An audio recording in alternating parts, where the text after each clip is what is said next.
Ton jardin intérieur. Prends soin de ton terreau.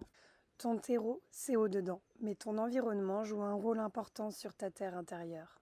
Prends bien soin de faire la différence entre ce que tu crois qui te fait du bien et ce qui te fait réellement du bien. Es-tu capable de lâcher certaines choses du passé qui ne sont plus utiles pour toi? Es-tu capable de voir que ce qui te faisait du bien avant ne t'en fait plus maintenant? C'est à toi seul de faire ton petit tri et de te donner tous les ingrédients nécessaires à ton nouveau terreau. Choisis ce qui t'entoure car cela a une influence directe sur ta terre. Un cactus ne peut pas pousser en forêt et une rose ne s'épanouira pas dans le désert. Sois à l'écoute des murmures de ton âme qui te montrent les changements à effectuer et ne te laisse pas emporter par tes illusions en te racontant des histoires qui ne sont plus vraies. Prends soin de ressentir comment tu te sens au cœur de ce qui t'entoure, et c'est cela ta boussole. Ne te force pas si tu n'es pas à l'aise, car tu as la possibilité de te sentir comme un poisson dans l'eau. N'oublie pas, tu as le droit de changer, de quitter ce qui devient poison, ce qui est trop petit, et embrasse ces envies que te chuchote ton âme, car elle te suggère les ingrédients à offrir à ton nouveau terreau intérieur. Prends soin de tout cela dans ce grand vent du changement. Écoute-toi. Toi et toi seul, parce que tu sais là où tu es bien et ce dont tu as besoin. On ne peut pas planter une graine de rose dans un sol de pierre et s'attendre à ce qu'elle fleurisse. Citation de Clarissa Pinkola Estés. Tu deviens ce à quoi tu t'exposes. Citation de Rumi.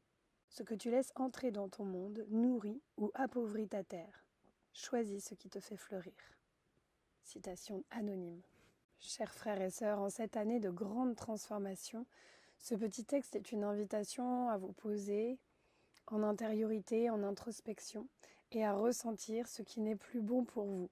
Parfois, nous allons dans des endroits par habitude ou tout simplement parce que il y a une part de nous qui n'a pas envie de lâcher quelque chose qui, à un moment donné, nous a fait du bien.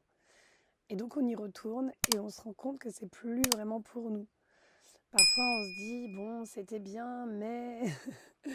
Alors peut-être que actuellement, comme il y a beaucoup de choses qui changent, et que je pense que nous sommes amenés à laisser certaines choses du passé, certains lieux, certaines personnes, certaines habitudes aussi, pour comme renouveler notre terre intérieure, et puis afin que les nouvelles graines qu'on va poser à l'intérieur de ce nouveau terreau vont pouvoir germer dans un terrain hyper fertile.